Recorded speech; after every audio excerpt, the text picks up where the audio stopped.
శ్రీ గురుభ్యో నమః. మరికొద్ది గంటల్లోనే 2026వ సంవత్సరానికి స్వాగతం పలకబోతున్నాం.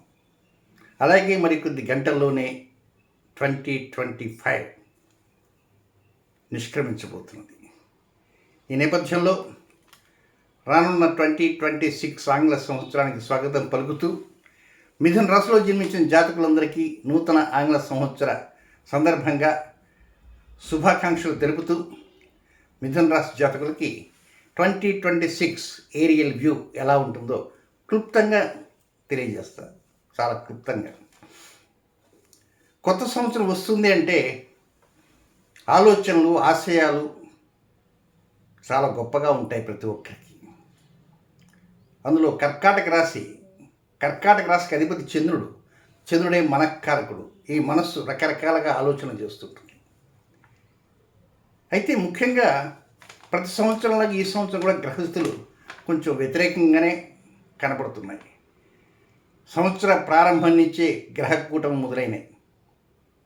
2025 డిసెంబర్ 29వ తేదీ ఉదయం 7:24 మీ రాశికి 6వ రాశిలో మీది కర్కాటకం, సింహం, కన్యా, తుల, వృశ్చికం, ధనుసు. మీ రాశికి 6వ స్థానంలో 4 గ్రహాల కూటమి, చాతుర్గ్రహ కూటమి అంటారు.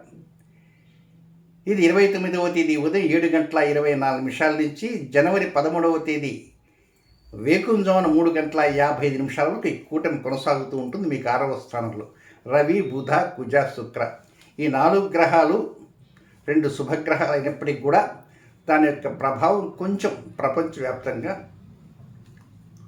కొంచెం వాతావరణం మీద, వీటి మీద ప్రకృతి వైపరీత్యం ఉంటుంటుంది అనుకోండి. కానీ కొంచెం దాని యొక్క ప్రభావం మొదటి చాతుర్గ్రహ కూటమి.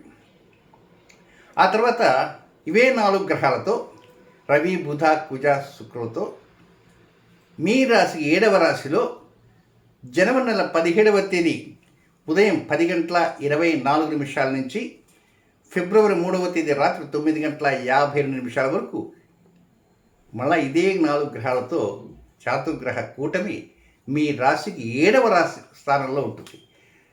మొదటిది 6వ స్థానంలో 15 రోజులుంటే రెండవ చాతుర్గ్రహ కూటమి 7వ స్థానంలో 18 రోజుల పాటు కొనసాగుతుంది.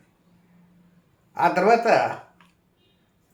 మొదటిది 6, తర్వాత 7వ స్థానం, ఆ తర్వాత మీకు 8వ స్థానంలో, 8వ స్థానంలో, ఆయుస్థానంలో 5 గ్రహాలతో మరొక కూటమి రాబోతుంది. అది ఎప్పుడంటే ఫిబ్రవరి నెల 23వ తేదీ మధ్యాహ్నం 11:50 నుంచి మార్చి 1వ తేదీ రాత్రి 12:57 వరకు మొత్తం 150 గంటల పాటు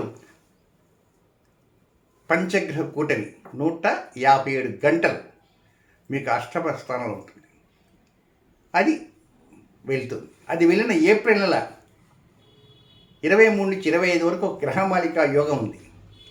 మేలో 23 నుంచి 23 మధ్య మరొక గ్రహమాలిక యోగం. అలాగే జూన్లో 6వ తేదీ నుంచి 15వ తేదీ వరకు మరొక గ్రహమాలిక యోగం ఉంది. ఈ ప్రకారంగా గ్రహమాలిక యోగాలు, చాతుర్గ్రహ కూటములు, పంచగ్రహ కూటములు, త్రిగ్రహ కూటములు, గ్రహణాలు, ఎట్సెట్రా వగైరా ఇవన్నీ చాలా ఉన్నాయి కనుక వీటి యొక్క ప్రభావాన్ని బట్టి మనం జాగ్రత్తలు తీసుకోవాలి. ఇంతకీ మనకి ఎంత ఆదాయం ఉంది?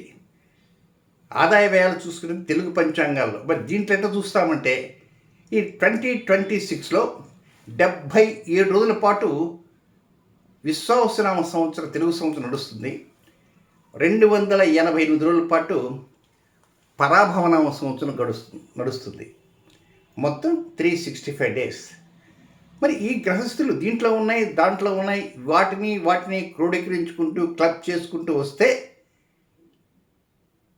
కర్కాటక రాశి జాతకులకి పర్సంటేజ్ ఆఫ్ బెనిఫిట్స్ 45% మీకు అనుకూలంగా ఉంటాయి. 100కి 45 భాగాలు కర్కాటక రాశి జాతకులకు ఈ 2026 అనుకూలం చేస్తుంది. 55% మాత్రం ప్రతికూలం చేస్తుంది. సహజంగా ప్రతి ఒక్కరూ రెమెడీస్ అనేటువంటి ఆలోచనలు ఉంటారు. జనవరి నెల 2 గ్రహ కూటములు చెప్పాక చాతుర్గ్రహ కూటమి 1వ తేదీ నుంచి 13 దాకా ఉంటుంది. తిరిగి 2-3 రోజులు పండగకి గ్యాప్ ఇచ్చి తిరిగి 17వ తేదీ స్టార్ట్ అవుతుంది. అందుకే ఫిబ్రవరి నెల 2వ వారం తర్వాత అంటే కుంభ సంక్రమణం దరిదాపుల్లో ఒక ప్రత్యేకమైన పరిహారం మీకు అందించబోతున్నాను. ఆ పరిహారాన్ని పాటించడానికి ప్రయత్నం చేయండి. ఈ యొక్క గ్రహమాలిక యోగాలు కావచ్చు, పంచగ్రహ కూటములు కావచ్చు, చాతుర్యులు జరిగిన తర్వాత వచ్చేటువంటి పర్యవసానాలు కావచ్చు, వీటన్నిటికీ కొంత ఉపశాంతి కలిగేటువంటి అవకాశాలు అంటూ వస్తాయి. నెక్స్ట్, ఇంతకీ 45% కొంత వ్యతిరేకతలు కాకుండా అనుకూలతని చెప్పానుగా, 55% వ్యతిరేకత ఉన్నాయి. కనుక ఈ అనుకూలత 45% అంటే మీకు వాస్తవంగా చాలదు. మీ ఆలోచన చాలా హై స్థాయిలో ఉంటాయి.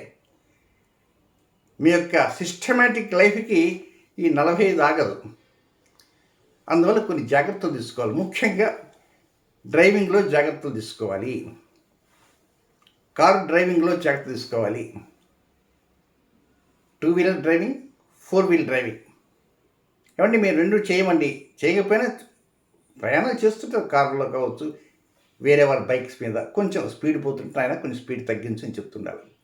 దీంతోపాటు కొంచెం ఏదైనా చిన్నపాటి అనారోగ్యాలను వస్తే డాక్టర్ గారు చెప్పినటువంటి వైద్య నిలయాలకే ప్రాధాన్యత ఇవ్వండి తప్ప సొంత వైద్యానికి ప్రాధాన్యత ఇవ్వకండి.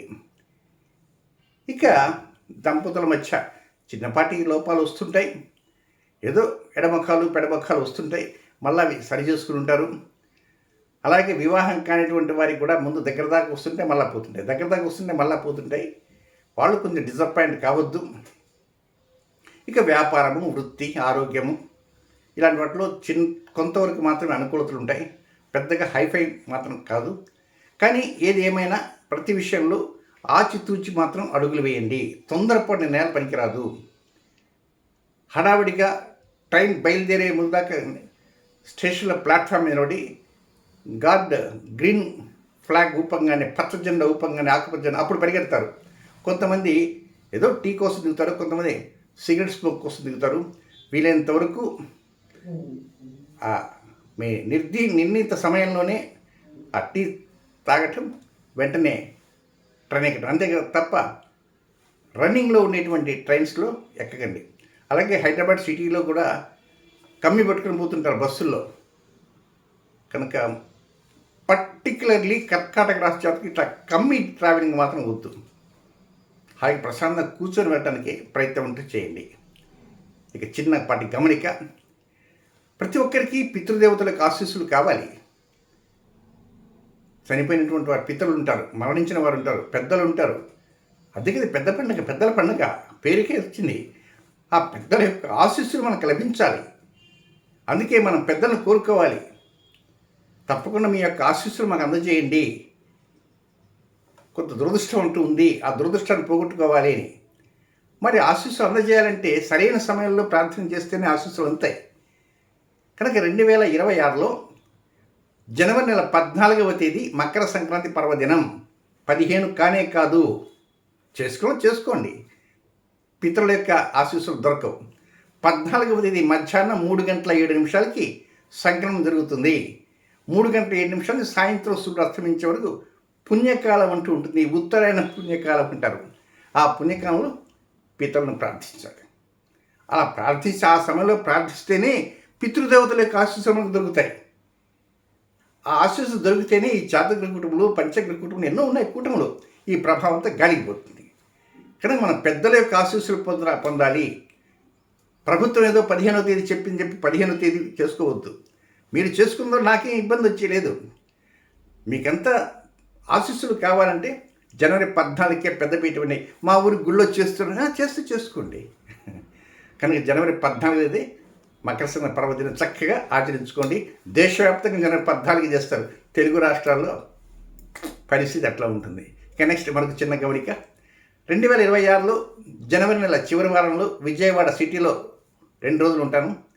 నెక్స్ట్ ఫిబ్రవరి లాస్ట్ వీక్లో తిరుపతిలో 1.5 డే, బెంగళూరు 1.5 డే అక్కడ ఉంటాను. వెరస్ 3 డేస్. సో నా అపాయింట్మెంట్ కావాల్సిన వారు సంప్రదించవచ్చు. Phone number 9348632385. ఈ నెంబర్కి కాల్ చేసి అపాయింట్మెంట్ తీసుకోండి. So I wish you all the best. శుభం.